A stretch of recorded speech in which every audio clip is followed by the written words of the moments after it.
Etheridge New Testament, the preaching of Mark the Evangelist.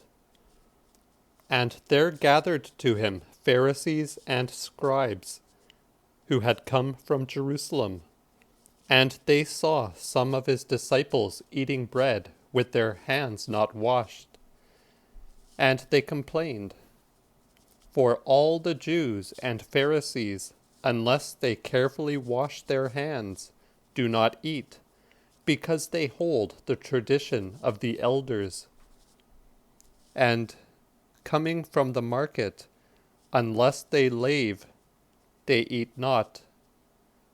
And many other of those things there are which they have received to observe, as the baptism of cups, and of measures, and of brazen utensils, and of beds.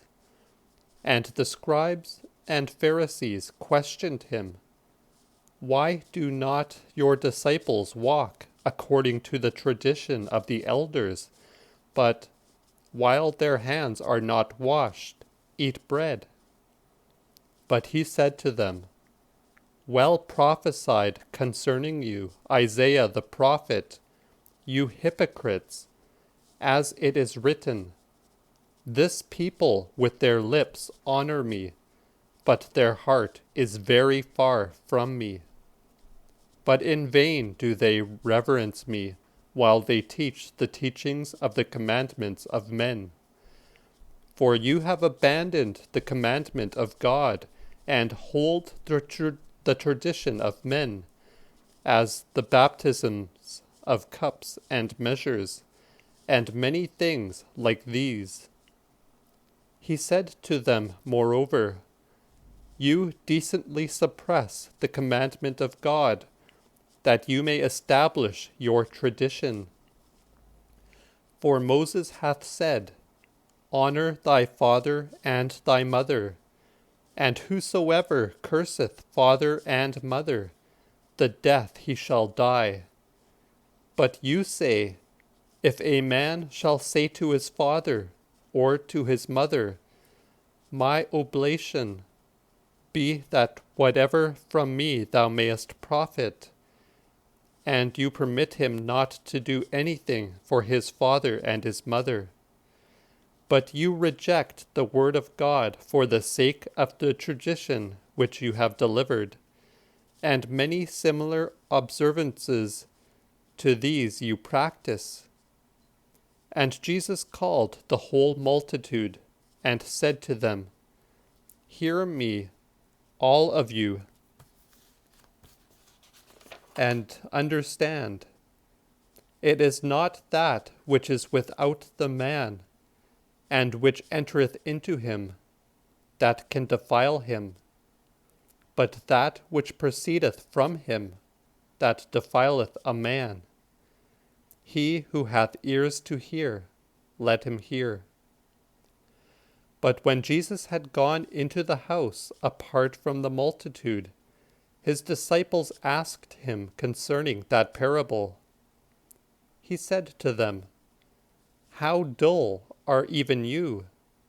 Know you not that nothing from without that entereth a man can defile him, because it entereth not into his heart, but into his belly, and is cast out in the purgation which all food purgeth?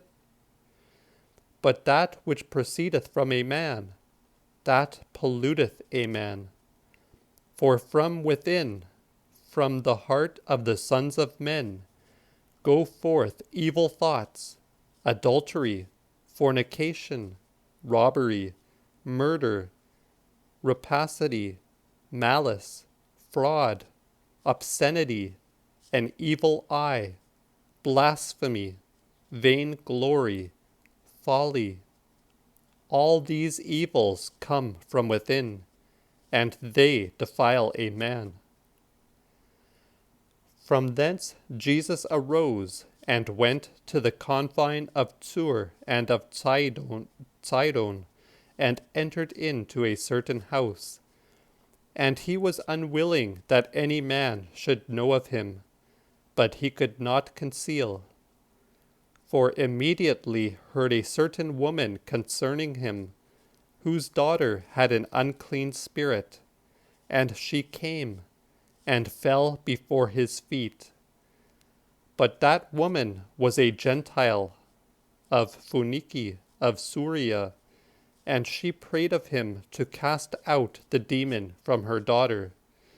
But Jesus said to her, Let the children first be filled, for it is not well to take the bread of the children and cast it to the dogs. But she answering said to him, Yes, my Lord. Yet the dogs also from beneath the table eat the crumbs of the children. Jesus saith to her, Go, on account of that word, the demon hath gone forth from thy daughter. And she went to her house, and found her daughter lying on the couch, and that the demon had gone out from her. Jesus again departed from the confine of Tyre and of Sidon, and came to the sea of Galilee, on the confine of the 10 cities. And they brought to him a blind man, a stammerer, and besought him to lay upon the hand. And he took him aside from the crowd by himself, and put his fingers in his ears, and spat, and touched his tongue. And he looked up to heaven, and sighed, and said to him, Be opened. And in that hour his ears were opened, and the bond of his tongue was loosed, and he spake plainly.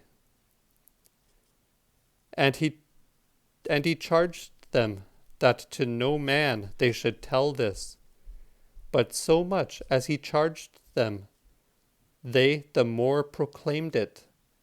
And they were exceedingly astonished, and said, He doeth everything well.